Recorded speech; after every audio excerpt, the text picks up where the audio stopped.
Everyone, today we will discuss about unit and dimension part 2। तो आज हम unit and dimension की study करेंगे। तो लास्ट वीडियो में अपन ने यूनिट एंड डायमेंशन बनाना सीखा था। आज डायमेंशनल फॉर्मूले के, डायमेंशनल एनालिसिस के कुछ एप्लीकेशन की स्टडी करेंगे। 3 एप्लीकेशन होते हैं। कौन कौन से, आइए देखते हैं। Application of dimensional analysis. First application क्या है? चेकिंग करेक्टनेस ऑफ वेरियस फॉर्मूले। इसमें आप क्या कर सकते हैं, कोई भी फॉर्मूला आपको दिया, क्वेश्चन आते हैं इन सब के ऊपर, एग्जाम में क्वेश्चन बनते हैं। तो आपको क्या किया गया, एक फॉर्मूला दिया गया और आपसे बोला जाएगा कि चेक कीजिए फॉर्मूला करेक्ट और इनकरेक्ट। तो आप चेक कर सकते हैं डायमेंशनल फॉर्मूले से। कैसे करेंगे अभी अपन देखेंगे। सेकेंड एप्लीकेशन क्या है? Conservation of one system of units into another. इसमें अपन क्या करेंगे, फिजिकल क्वांटिटी को एक सिस्टम से अनदर सिस्टम में, मतलब एम के सिस्टम को सीजे सिस्टम में, सीजे सिस्टम को एम के सिस्टम में क्या करेंगे, कन्वर्ट करेंगे। एग्जाम में क्वेश्चन आता है, आपसे बोलेगा how many dynes are in a newton, मतलब एक न्यूटन में कितने डाइन होते हैं। न्यूटन क्या है? न्यूटन है फोर्स की एसआई यूनिट और एम के यूनिट में आप इसको बोल सकते हैं। और डाइन क्या है? फोर्स की सीजीएस यूनिट। तो आपसे बोलेगा एक न्यूटन में कितने डाइन है, या वो आपसे बोलेगा एक डाइन में कितने न्यूटन है। ऐसा आपसे वो कन्वर्ट करवाए। थर्ड एप्लीकेशन क्या है? Derivation of a relationship between different physical quantities. इसमें अपन क्या करेंगे, डिफरेंट फिजिकल क्वांटिटी के फॉर्मूले बनाएंगे या उनमें रिलेशन फाइंड करेंगे। फॉर एग्जांपल सेंट्रीफ्यूगल फोर्स का फॉर्मूला अपन बना सकते हैं, सिंपल पेंडुलम के टाइम पीरियड का फॉर्मूला अपन बना सकते हैं। ऐसे डिफरेंट टाइप के अपन फॉर्मूले इसमें बनाएंगे। तो सबसे पहले फर्स्ट बात करते हैं करेक्टनेस की।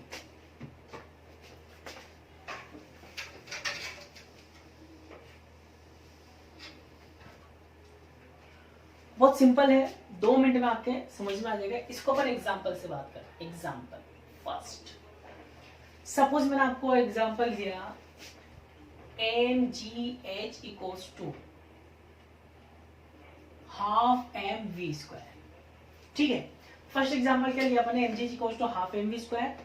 आपको चेक करना है फॉर्मूला करेक्ट और इनकरेक्ट, करना कुछ भी नहीं है। ध्यान से देखें, पहले एकदम मास एम क्या है, यहाँ पर मास है, जी ग्रेविटी एक्सेलरेशन, मतलब एक्सेलरेशन ही होता है, हाइट एच हाइट है, एम मास है, वी क्या है, वेलोसिटी।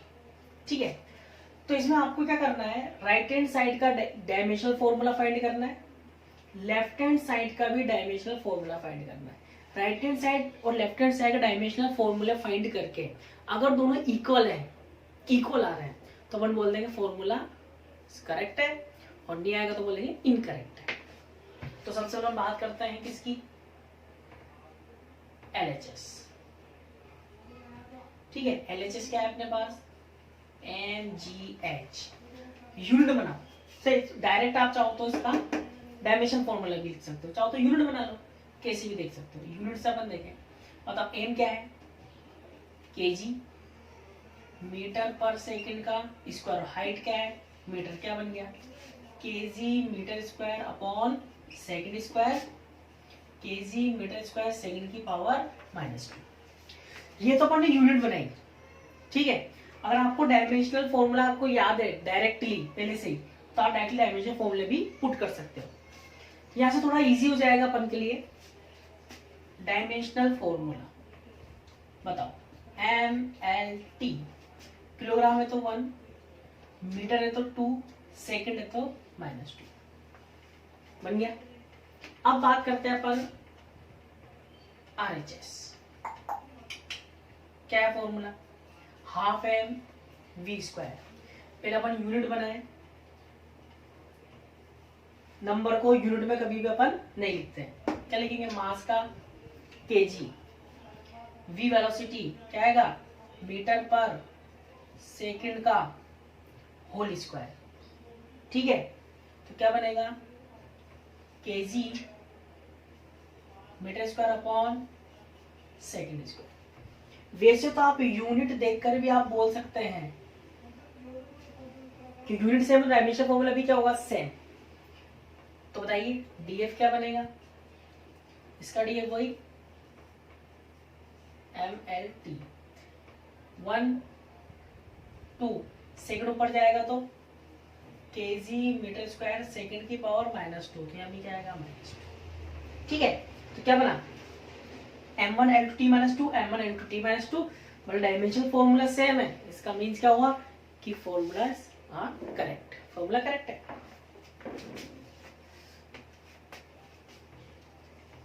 एक एग्जांपल और देखते हैं।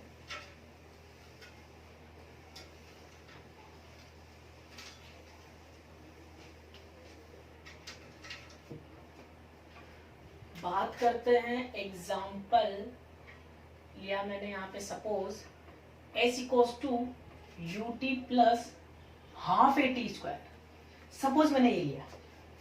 ठीक है, एस क्या है, distance, u velocity, t time, a acceleration, t again time. तो बेटा इसमें आपको क्या करना है, प्लस माइनस वाला अगर क्वेश्चन आ जाए अगर आपके पास, तो इसमें आपको सबकी डिफरेंट डिफरेंट यूनिट फाइंड करनी है। ठीक है, इसको मैं आपको साइड में समझा। सपोज ये लिखा मैंने x equals to y plus Z. ठीक है, x अगर डिस्टेंस है तो y भी क्या होगा डिस्टेंस, एंड z भी क्या होगा डिस्टेंस होगा, क्योंकि डिस्टेंस में डिस्टेंस ही प्लस होगी और डिस्टेंस ही क्या होगी माइनस होगी। ठीक है, अभी ऐसा हुआ क्या, डिस्टेंस में वेलोसिटी ऐड हो जाएगी, ऐसा नहीं होगा। ठीक है, या डिस्टेंस में फोर्स ऐड हो जाएगा, या डिस्टेंस में एनर्जी ऐड हो जाएगी, नहीं, क्या होगा डिस्टेंस और डिस्टेंस में डिस्टेंस ही ऐड होगा। अगर फोर्स हुआ तो फोर्स में फोर्स ही ऐड होगा, फोर्स ही माइनस होगा। अगर एनर्जी है तो एनर्जी में एनर्जी ऐड होगी और एनर्जी ही माइनस होगी। ठीक है, तो इसमें एस क्या है डिस्टेंस, तो इसमें पूरा यूटी भी क्या होगा डिस्टेंस होगा, ओनली यू नहीं, यूटी क्या होगा डिस्टेंस, ऐसे ही हाफ AT स्क्वायर भी क्या होगा डिस्टेंस होगा। ठीक है, तो इसमें आपको क्या करना है, डीएफ निकाल लेंगे, इसका निकाल लो, इसका भी अलग डिफरेंट डिफरेंट निकालेंगे। आइए किसे निकालता है, देखो पहले बात करते हैं आरएचएस। आरएचएस में ये क्या है, एस क्या है अपने लिए डिस्टेंस, डिस्टेंस की यूनिट क्या होती है बच्चों मीटर। डीएफ क्या बन जाएगा इसका m0 l1 t0, मीटर है तो ओनली l1। अब बात करते हैं एलएचएस। एलएचएस में किसको उठा लो यूटी, यूटी पहले यूनिट बनाए इसकी, यूनिट बताओ क्या आएगा, यू की मीटर और मीटर पर सेकेंड, टाइम की क्या आएगी सेकेंड, कैंसिल हो गया क्या आया मीटर, और डीएफ क्या बनेगा इसका, डीएफ क्या बनेगा m0 l1 t0। ऐसे अब बात करें हाफ AT स्क्वायर, इसका यूनिट क्या बनाएंगे, एक्सेलरेशन का मीटर पर सेकंड स्क्वायर, टाइम का सेकंड स्क्वायर है तो स्क्वायर कैंसिल हो गया क्या आया मीटर, डीएफ क्या बन जाएगा m0 l1 t0। ठीक है, सेम सेम सेम, तो फॉर्मूला करेक्ट है। ठीक है, अगर आप सीख जाओ डायरेक्टली फाइंड कर सकते हो, सिर्फ यूनिट निकाल लो। देखो यहाँ पे देखो शॉर्ट में भी आप पता कर सकते हो। सपोज आपके पास है S equals to UT plus ये आया, तो इसकी ये क्या है मीटर, इसकी मीटर पर सेकेंड इंटू सेकेंड, कैंसिल हो गया क्या बचा मीटर, प्लस देखो एक्सेलरेशन की मीटर पर सेकेंड स्क्वायर इंटू स्क्वायर है तो सेकेंड का स्क्वायर क्या बचा meter, meter meter meter, formula correct है। आगे चले,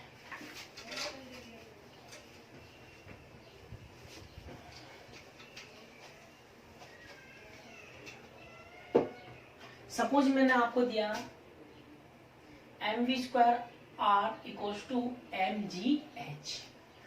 अब ये चेक करते हैं फॉर्मूला सही है गलत है, ध्यान से देखो। पहले बात करते हैं किसकी, mv स्क्वायर अपॉन r की। क्या बनाओ पहले यूनिट बनाओ फटाफट, kg meter upon second, square है तो स्क्वायर स्क्वायर, और आर क्या है, रेडियस है ना। M mass, V velocity, R distance और radius, M V mass, acceleration और हाइट। तो आर का क्या हो जाएगा 1/मीटर, मीटर से मीटर कैंसिल हो गया, क्या बचा केजी मीटर सेकंड का स्क्वायर, ऊपर लेंगे क्या हो जाएगा केजी मीटर सेकंड की पावर -2, MLT, ये तो यूनिट डायमेंशनल फॉर्मूला, केजी है तो 1, मीटर है तो 1, टाइम है तो -2, क्या बना M1L1 T-2।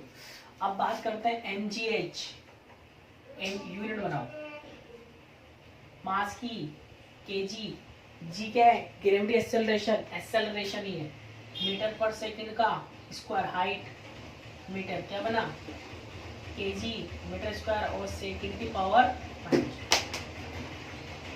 और वैसे भी आप यूनिट देख के बता सकते हो, देखो दोनों के यूनिट क्या है अलग अलग है, मतलब फॉर्मूला वैसे करेक्ट नहीं है। तो डीएफ बना लो, इसका डीएफ क्या बनेगा M1L2 T-2, M1L1 T1, formula correct ही नहीं है। चले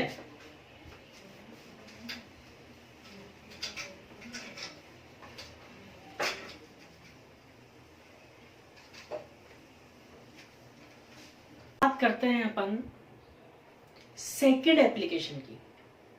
तो सेकंड एप्लीकेशन में अपन क्या करेंगे, एक सिस्टम से दूसरे सिस्टम में चेंज करेंगे फिजिकल क्वांटिटीज को, ठीक है। तो ध्यान से देखें, उसके लिए एक सिंपल सा फॉर्मूला आपको याद रखना पड़ेगा। क्या है सिंपल सा formula, N2 equals to N1 M1 upon M2 की whole power A, L1 upon L2 की whole power B, T1 upon T2 की होल पावर C, ठीक है। अब यहां पर N1 N2 M1 M2 L1 L2 T1 T2 A B C क्या है, 2 मिनट में आपको समझ में आ जाएगा। एक सिंपल सा मैं आपको एग्जांपल दूंगा, ठीक है। तो लोड लेने की कोई जरूरत नहीं है, ठीक है। वही यहाँ पर M1 M2 क्या है लिखने की भी अपन को कोई जरूरत नहीं है। तो ध्यान से अपन देखें, एक एग्जांपल से सब क्लियर हो जाएगा। ध्यान से देखो, एग्जांपल 1 न्यूटन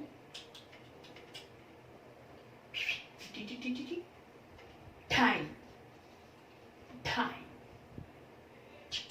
ठीक है। तो आपसे बोल रहा है कि 1 न्यूटन कितने टाइम के इक्वल है, ठीक है। तो इसमें आपको क्या करना है, बस 2 बातें ध्यान रखनी है, 2 बातें का ध्यान रखनी है। एक तो आपको ये पता करना है कि हम क्वेश्चन में कौन से सिस्टम से किस सिस्टम में जा रहे हैं, मतलब इसका मतलब ये है कि जो फिजिकल क्वांटिटी है वो कौन से सिस्टम में गिवन है और कौन से सिस्टम में वो आपसे फाइंड करवा रहा है। मतलब MKS टू CGS आप जा रहे हो या CGS टू MKS आप जा रहे हो, ठीक है। तो आपको क्या बात ध्यान रखनी है, अगर आप MKS टू CGS जा रहे हो तो ऊपर वाली वैल्यूज आपको रखनी MKS में और अपॉन वाली वैल्यूज किस में रखनी है आपको CGS में, और CGS टू MKS आ रहे हो तो ऊपर वाली CGS और नीचे वाली MKS, ठीक है। एक बात तो ये, और दूसरी बात यहां पर आए न्यूटन, क्वेश्चन में आपको पता हो चलना चाहिए कि भाई कौन सी फिजिकल क्वांटिटी की यहाँ पर बात हो रही है। और वैसे आपको पता है न्यूटन से कौन सी फिजिकल क्वांटिटी रिलेटेड है, फोर्स। तो पहले अपन क्या करेंगे, लिखेंगे DF ऑफ फोर्स। फोर्स का DF क्या होता है M1L1 T-2, ठीक है। तो ABC क्या है बताओ, A कोस टू M की पावर जो है वो होता है A, B की पावर जो होती है वो होता है B, और T की पावर होती है C। तो ABC फाइंड हो गया अपन को। अब याद रखना N1 N2 क्या है, N1 ऑलवेज गिवन होगा, ये क्या है अपन के लिए N1, और N2 ऑलवेज आपसे पूछेगा। तो N2 का ही फॉर्मूला है, आइए पुट करते हैं। N2 equals to N1, N1 कितना है 1 है ना, N1 कितना है 1 इंटू अब बेटा मैंने आपसे क्या बोला, अपन कहां से कहां जा रहे हैं, एम केस, ये क्या है, अपन जा रहे हैं M KS to CGS, M KS to CGS जा रहे हैं। तो बताएं एम केस में मास की यूनिट क्या होती है, 1 kg, सीजीएस में 1 ग्राम, पावर ए 1, ठीक है। लेंथ एम केस में 1 मीटर, सीजीएस में 1 सेंटीमीटर, पावर बी 1, जिगजिग जिगजिग, टाइम की तो कोई प्रॉब्लम ही नहीं है, सेकंड, सील माइनस का 2, ठीक है। आगे चलो, अब अपन क्या करेंगे, N2 इक्वल्स टू 1। अब बेटा या तो आप इसको ग्राम में चेंज कर लो या इसको किलोग्राम में चेंज कर लो। तो सिंपल सा अपन इसको क्या करेंगे, ग्राम में चेंज कर लेंगे। 1 किलोग्राम में अपन क्या लिखेंगे, 1000 gram upon 1 gram power 1। 1 metre 100 centimetre upon 1 centimetre, 1 second से सेकंड 1 अपॉन 1, ठीक है। बताओ, जिगजिग जिगजिग जिगजिग जिगजिग, एंड 2 क्या है, 1 2 3, क्या बचा, 1 इंटू 1 2 3 इंटू 1 2 इंटू 1 की पावर -2, ऑलवेज 1 ही रहेगा। क्या लिखेंगे, 1 2 3 4 5, 10 की पावर 5। क्या है आंसर, 1 न्यूटन इक्वल्स टू 10 की power 5 dyne, 1 newton equals to 10 की पावर 5 डाइन, ठीक है। एक एग्जांपल और देखते हैं।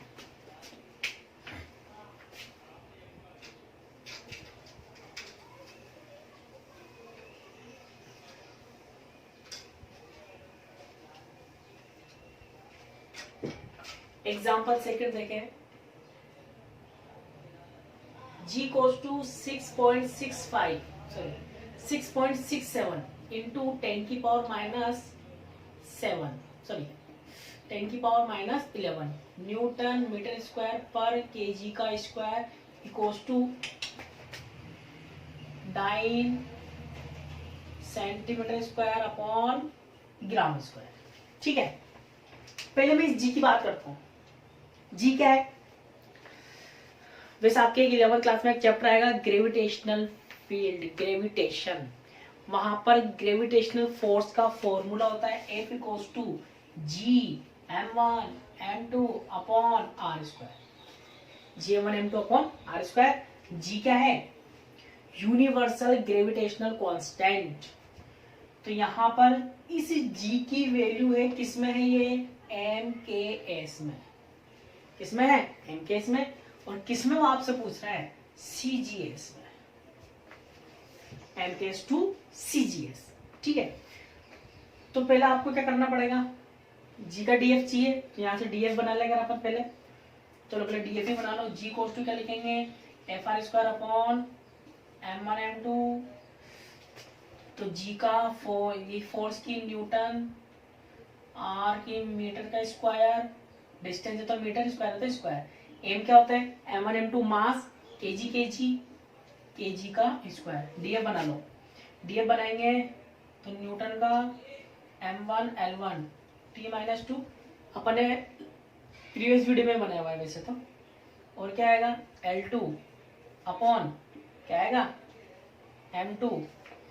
अब तो फटाफट बनाओ, क्या आएगा, -1 3 -2 -1 3 -2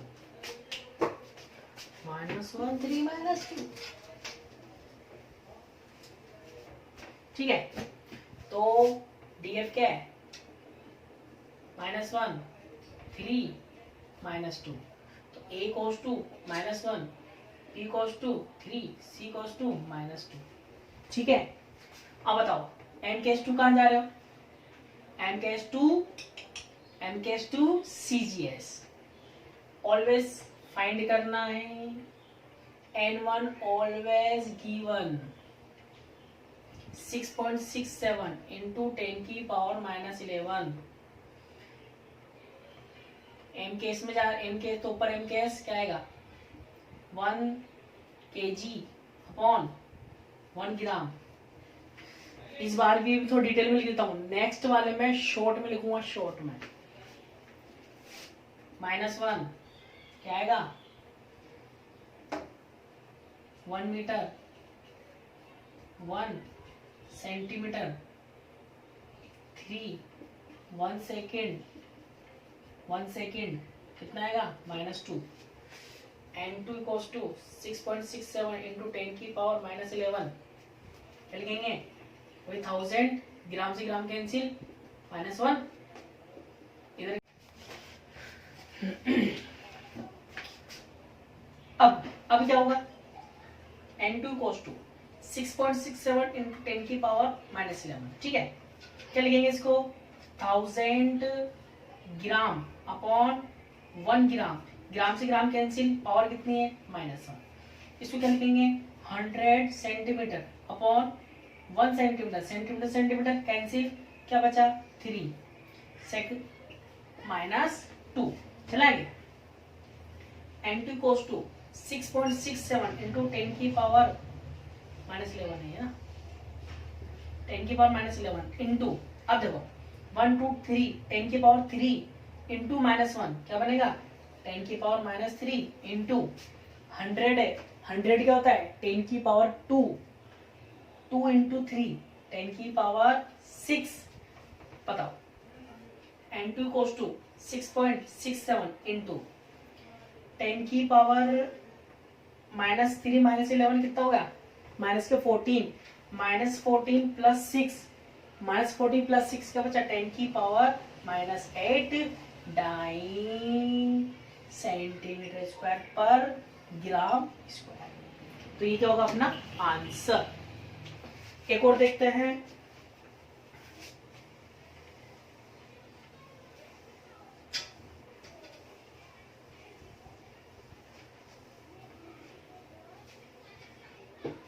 एक एग्जांपल और देखें। वो आपसे बोले G कोस टू 980 सेंटीमीटर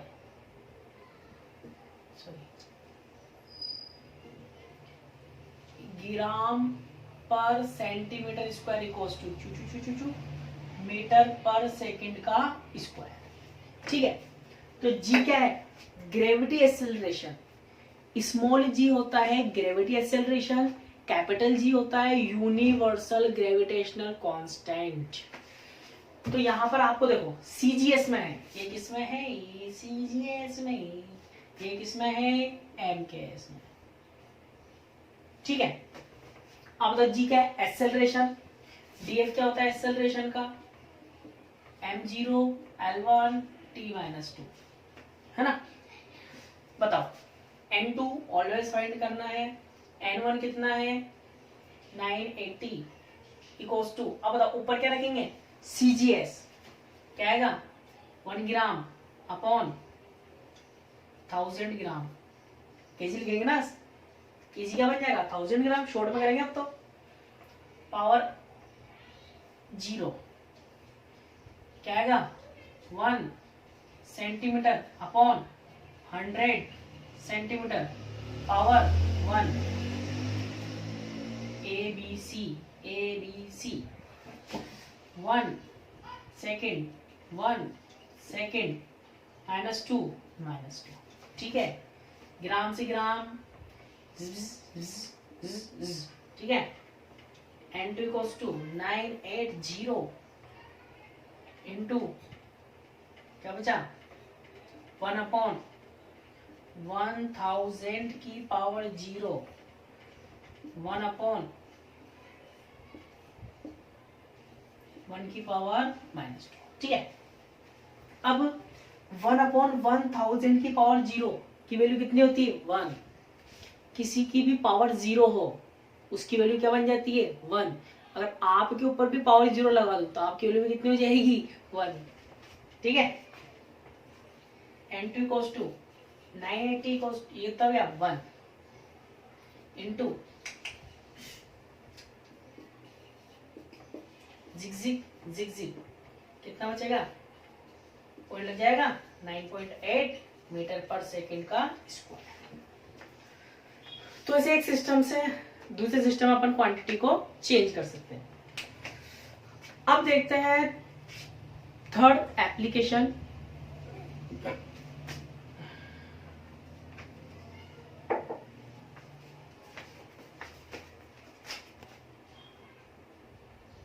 तो अब बात करते हैं थर्ड एप्लीकेशन की। थर्ड एप्लीकेशन में आप क्या कर सकते हो, फिजिकल क्वांटिटी का फॉर्मूला जनरेट कर सकते हो, ठीक है। पर एक कंडीशन ये है इसमें कि आपको पता होना चाहिए क्वेश्चन में आपको ध्यान रखना है कि कौन सी फिजिकल क्वांटिटी का फॉर्मूला आपसे फाइंड करवा रहा है, और जिस फिजिकल क्वांटिटी का फॉर्मूला आप फाइंड कर रहे हो वो अदर किन किन फिजिकल क्वांटिटी पर डिपेंड कर रहा है, ठीक है।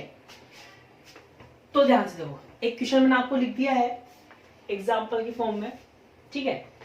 तो शॉर्ट में लिखा है, वैसे क्वेश्चन था बहुत बड़ा था, शॉर्ट कर दिया मैंने इसको। क्वेश्चन क्या है, drive the expression for its time period using method of dimensions if time period of pendulum depends on mass, length, gravity, acceleration. इसका मतलब ये है एक सिंपल पेंडुलम है, ठीक है। वॉच होती है, वॉच में क्या होता है, सिंपल पेंडुलम। तो सिंपल पेंडुलम के टाइम पीरियड का फॉर्मूला, सिंपल पेंडुलम के टाइम पीरियड का फॉर्मूला आपको फाइंड करना है, ठीक है। पहली बात तो क्लियर है क्वेश्चन से। और वो आपसे ये कह रहा है कि जो टाइम पीरियड जो है वो डिपेंड कर रहा है मास, लेंथ, ग्रेविटी, एक्सेलरेशन, ठीक है। इतना आपको क्लियर होना चाहिए, क्वेश्चन में स्टडी करते हैं, रीड करते हैं, ठीक है। तो कैसे करेंगे, ध्यान से देखें। सॉल्यूशन, फाइंड किसका फॉर्मूला करना है, टाइम पीरियड टी लिखेंगे। अब बेटा टाइम पीरियड किस किस पर डिपेंड कर रहा है, मास, लेंथ, ग्रेविटी, एक्सेलरेशन। फर्स्ट पहला काम क्या आपका, जो फाइंड कर रहा है उसको लेफ्ट हैंड साइड, जो जिन पर डिपेंड कर रहा है उन सबको राइट हैंड साइड। क्या लगाना है, प्रोपोर्शनल, ठीक है। सेकंड काम आपको क्या करना है, जो भी क्वांटिटीज है उन पर ए बी सी पावर लगानी है। फिर आपको क्या करना है, प्रोपोर्शनल रिमूव करके क्या लगाना है, कांस्टेंट, एम की पावर ए, एल की पावर बी, जी की पावर सी, ठीक है। इक्वेशन नंबर फर्स्ट नाम दे दें, ठीक है। अब आपको कुछ भी नहीं करना है। टी क्या है, टाइम पीरियड की डीएफ क्या होती है, m0, l0, t1, सबके डीएफ पुट करना है, ठीक है। के क्या है, कांस्टेंट का डीएफ है नहीं क्योंकि अपन ने लगाया इसलिए। एम क्या है, मास का डीएफ ओनली m1 है की पावर ए। एल क्या है, लेंथ का डीएफ ओनली l1 है, पावर क्या है b। और जी क्या है, ग्रेविटी एक्सेलरेशन का सबको पता है, एल टी की पावर -2 होता है, पावर क्या है c। m0 l0 t1 equals to m की पावर क्या हो जाएगी a, l की पावर क्या हो जाएगी b, और l की पावर c, और t की पावर -2c, ठीक है। m0 l0 t1, m की पावर a ओनली 1 टाइम से, आप देखो l 2 टाइम्स है तो क्या होगा, l की पावर b प्लस c और t की पावर -2c। अब बेटा अपन को क्या करना है, बोथ साइड कंपेयर करनी है ना। क्या आएगा, m की पावर है, m की पावर 0, m की पावर a, m की पावर 0, तो a कोस टू क्या हो जाएगा 0, इक्वेशन सेकेंड। l की power b plus c 0, b plus c 0, third 2c -1, equation 4, ठीक है। एबीसी आपको फाइंड करना है, ए ऑलरेडी फाइंड हो गया, सी यहां से फाइंड हो जाएगा, सी कोस to -1/2 equation 5, C already find हो गया। बी की वैल्यू फाइंड करने के लिए सी की वैल्यू पुट कर दीजिए, क्या लिखेंगे, put equation 5 in equation 3, b -1/2 equals to 0, b equals to 1/2 plus का, ठीक है। अब बताओ equation 6, a equals to 0, b equals to 1/2, c equals to -1/2। a b c की वैल्यू पुट कर देंगे 1 में, क्या लिखेंगे, put equations 2, 5, 6, 2, 5 and 6 in equation number first, ठीक है। तो क्या आएगा,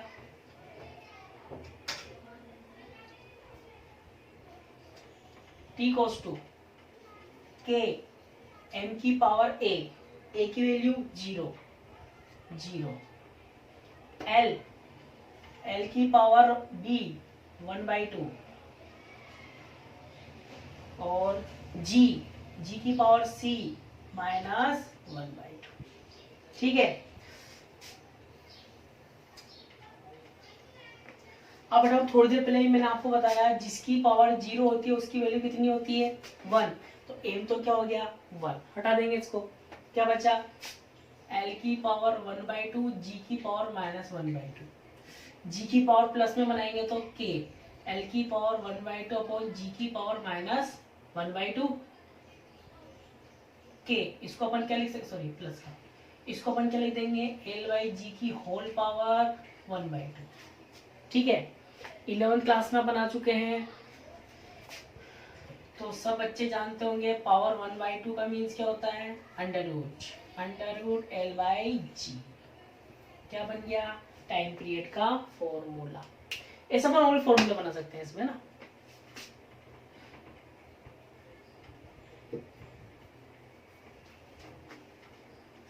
आगे चलें, एक क्वेश्चन और देखेंगे अभी अपन।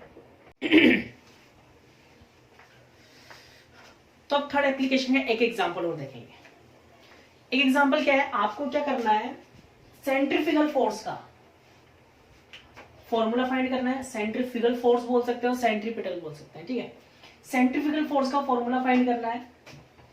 सेंट्रीफ्यूगल फोर्स किस किस पर डिपेंड कर रहा है, मास, वेलोसिटी, डिस्टेंस। सेंट्रीफ्यूगल फोर्स पे फाइंड करने से पहले इसके बारे में थोड़ी सी बात कर लेते हैं। सेंट्रीफ्यूगल फोर्स क्या होता है, याद रखें, जब भी सर्कुलर मोशन होगा, सेंट्रीफ्यूगल फोर्स आएगा ही आएगा। विदाउट सेंट्रीफ्यूगल फोर्स के सर्कुलर मोशन पॉसिबल नहीं है। एक चीज और याद रखें, सेंट्रीफ्यूगल फोर्स रियल फोर्स नहीं है।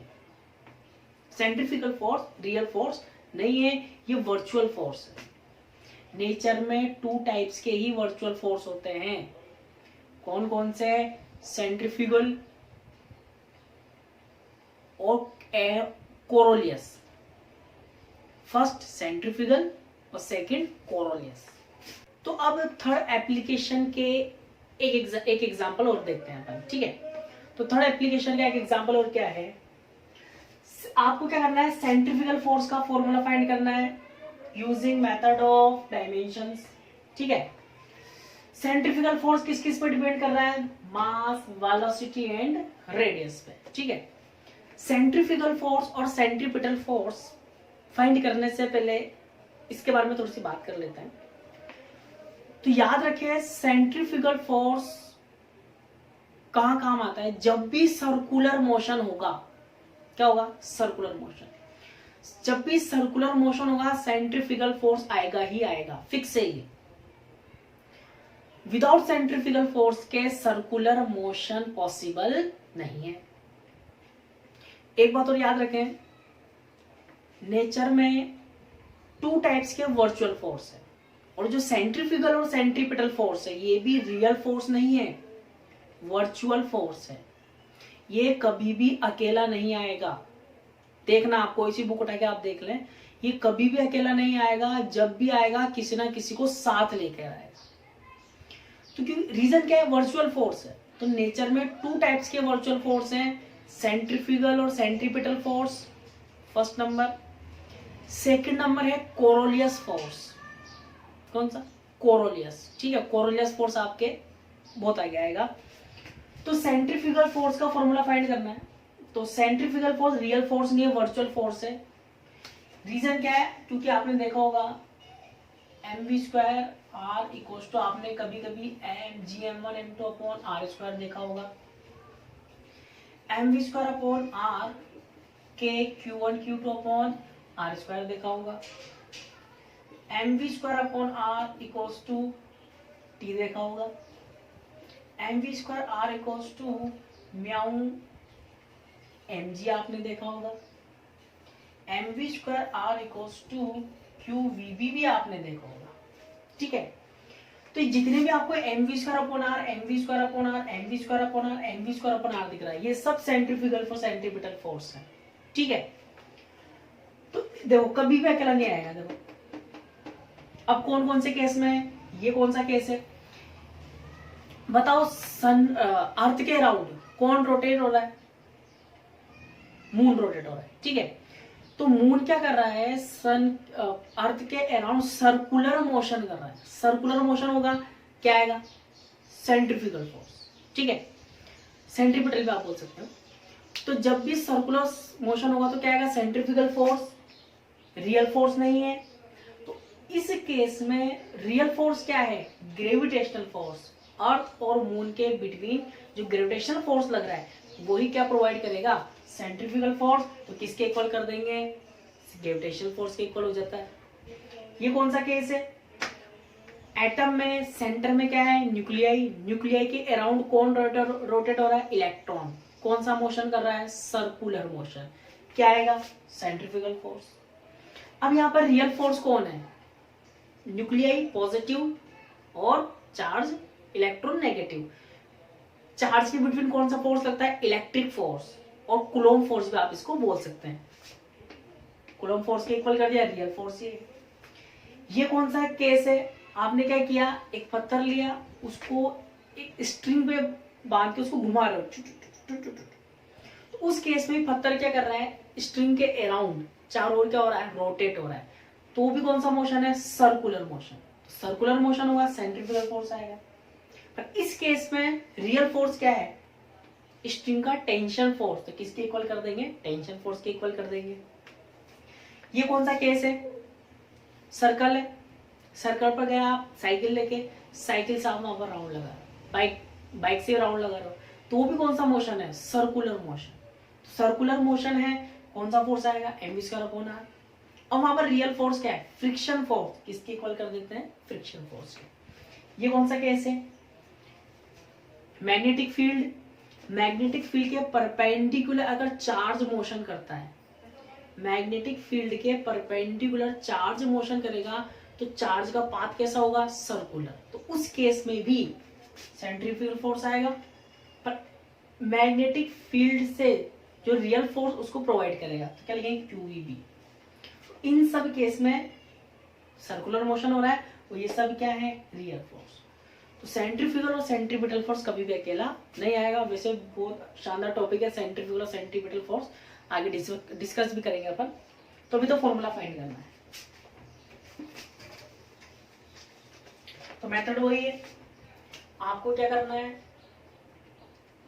F proportional mvr। Centrifugal force find करना है। किस किस पे डिपेंड करना है? मास, वेलोसिटी, रेडियस। सेकंड केस में आप क्या करोगे? Proportional constant mvr, ABC equation number first. df put करो m1 l1 t-2। फोर्स का df, कांस्टेंट का तो है ही नहीं, मास का m1 power a, velocity l1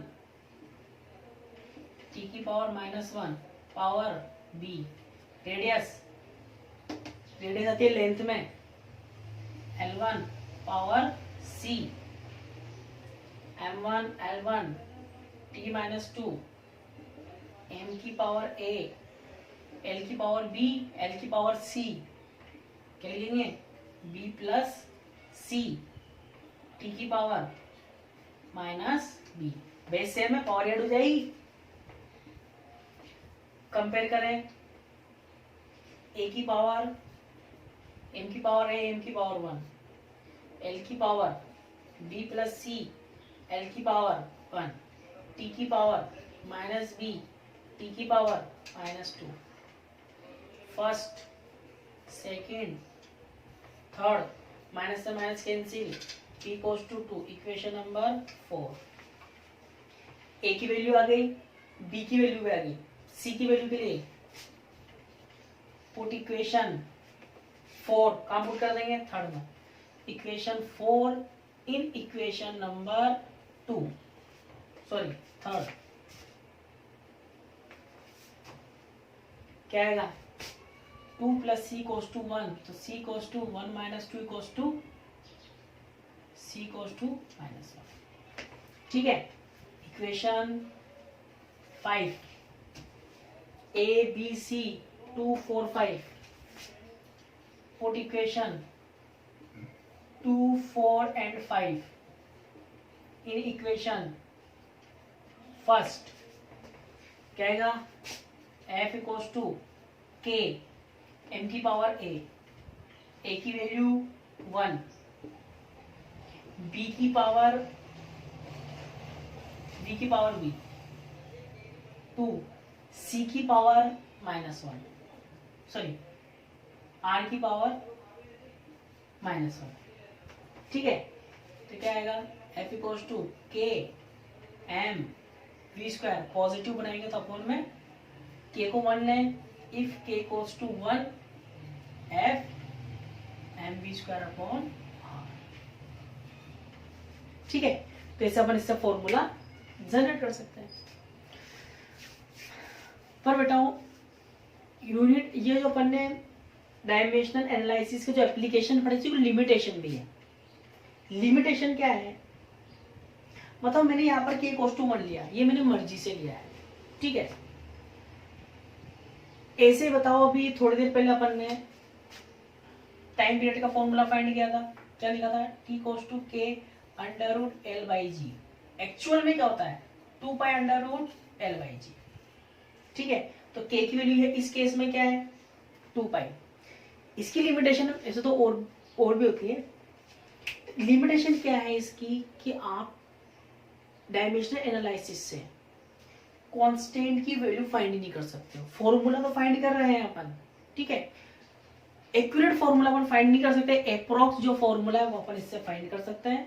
अब जैसे यहाँ पर K की वैल्यू कितनी आई 2 पाई, पर ये अपन को क्या बता रहा है K की ओनली कांस्टेंट, अब कांस्टेंट 1 भी हो सकता है, 2 पाई हो सकता है, 6 पाई हो सकता है, कुछ भी हो सकता है। ठीक है, तो ये अपन इसके बारे में कोई जानकारी नहीं देता है। सेकंड लिमिटेशन क्या है, इससे आप सिर्फ देखो 1 2 3 3 फिजिकल क्वांटिटी पे डिपेंड कर रही है। ठीक है, फोर्स तो फाइंड हो गया फॉर्मूला।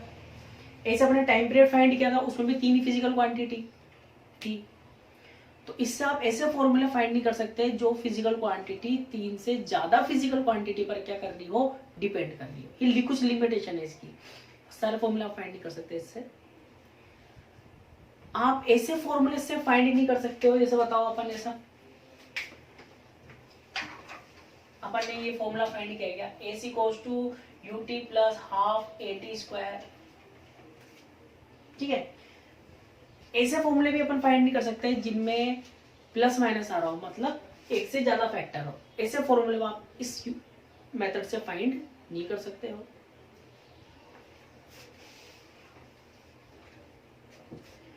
और इस डायमेंशन एनालिसिस आप ऐसे फॉर्मूले फाइंड नहीं कर सकते हो जिसमें साइन कोस टेन आ रहे हो, और आप ऐसे फॉर्मूले फाइंड नहीं कर सकते जिनमें log और e की पावर x आ रही हो।